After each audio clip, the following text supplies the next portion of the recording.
Ikaw na, sino yun? Hala ka, yung truck na tumba. Eto na naman tayo mga gar sa ating panibagong misyon. Isa na naman to sa A Day of My Life as a rider mga gar. Makakasama nga pala natin to sila Boji at si Mark. Ayan na nga, pinapasok na ngayon mga box sa ating kotse.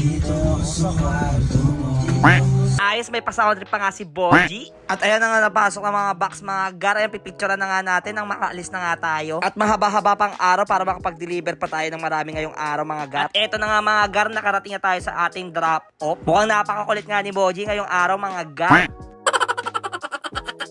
Oh, Mr. Suave, yung tinidigan ko.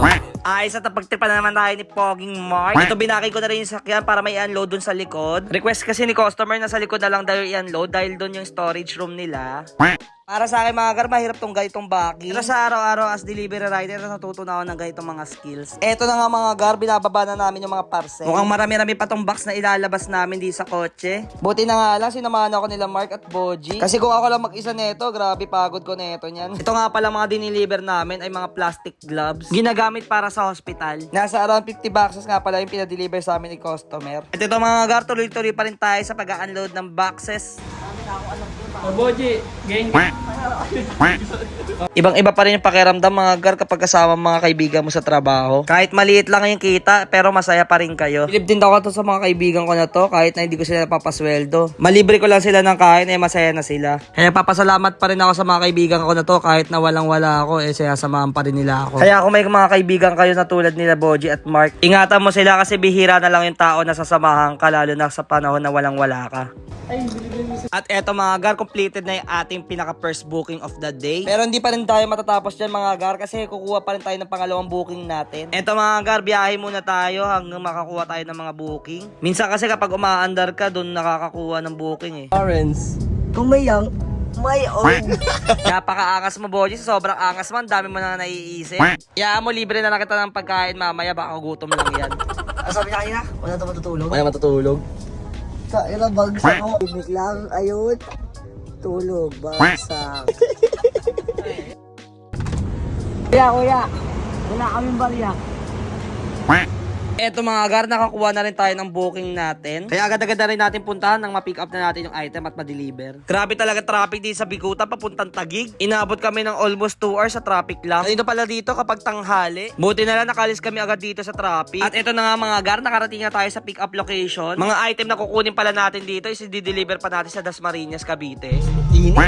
Agad-agad na rin natin binaking tong sasakyan na ma-load na yung mga item. Grabe laki ng warehouse, ang daming mga parcel. Masaya talaga si Boji ngayong araw mga gar. Ito pala yung time mga gar, nagdi-decide kami kung tutuloy namin to pa Baguio. Meron kasing booking na lumabas. Di ko na lang muna in-accept yung booking mga gar kasi naantok ako ng time na yan. Kaya niload na lang muna namin to mga item na i-deliver. Ang lalaki nga pala itong mga parcel na nakuha natin mga gar. Eto mga gar, diretso na tayo sa biyahe nang may deliver na natin tong item na to. Gusto rin pala yung RFID ko, 131 na lang yung laman. Nakabiyahe ko ng ilang araw din, naubos din yung 5,000 laman. Ayan, hingalo na, 25 pesos na lang. Kung may nadaanan pala ako, bumili na rin ako ng drinks. Sobrang init pa naman ang panahon ngayon. Kaya kayo mga gar, kahit nasa man kayo, lagi kayo magbaon ng inumin. Stay hydrated mga gar. At ayan na nga, nakarating na nga kami dito sa drop-off namin. At ito, in-unload na namin agad itong mga item para makapunta tayo sa ating pangatlong booking for the day. Ito nga pala yung pinaka-last box natin. Si Mark tahimik na lang daw ang magbuhat. Pina-receive ko na rin dito sa receiver yung item.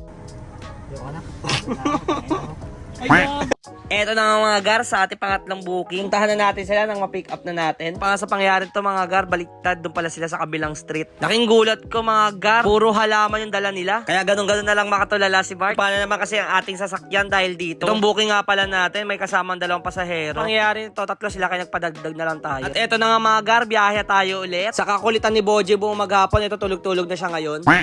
Ito pangatlong booking nga pala natin is papuntang Makati. Pinick up natin sila mula Dasma hanggang Makati. Hindi pa rin talaga ako makapaniwala na mga halaman pa rin yung pinadala sa atin. Niloload pa lang nila yung mga halaman, nagkatapon-tapon na yung mga lupa. Wala naman ako magawa, nandyan na. Sadyang sobrang arte ko lang pagdating sa sasakyan. Minsan kasi dyan na rin ako natutulog. Kaya di ko na lang din nilagay yung pangatlong row para pagdating niklop ko yung pangalawang row, pwede na ako maka-straight ng higa. Grabe pala yung nangyari dito mga gar, may tumumbang truck. Sa tingin ko sa sobrang bilis niya kaya siya tumumba ng ganyan. Buti na nga lang mga sakay nito, iligtas.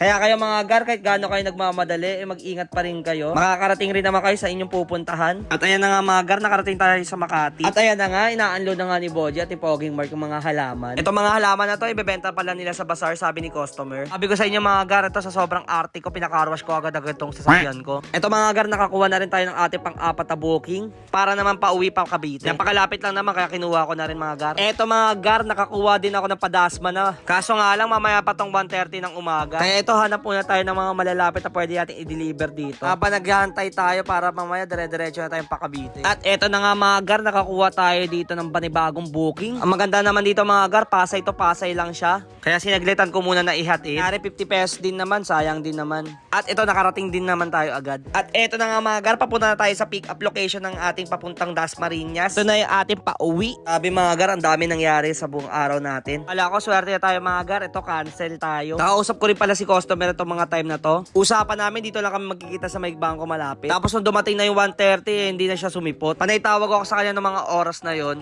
Around 1:45 na siya sumagot. Tapos nakikipagtalo si customer na late daw ako. Kaya hinayaan ko na lang at kinancel ko na itong booking. Wala ganun talaga. Merong mga swerteng araw, may mga malas na araw. Dahil nahanap na rin tayo sa bahay, uuwi na lang tayo kahit wala ng booking. Malaki-laki na rin ang ating kinita rin sa ngayong araw, kaya okay na rin to mga gar. Bawi na lang din tayo sa mga susunod na araw mga gar. May rami pa naman swerte dyan. Kahit na napakaraming malas sa paligid, subukan mo pa rin ang subukan. Hanggat may buhay may pag-asa. Kaya laban lang gar. Huwag ka pang hinaan ng loob kahit na marami negative dyan sa paligid mo. Subukan mo lang subukan hanggang magtagumpay ka sa buhay. Kasi ako naniniwala ako na lahat ng itong pinagdadaanan ko may resulta sa dulo. Paano ba yan mga guard? Hanggang dito na lang. Salamat sa panonood.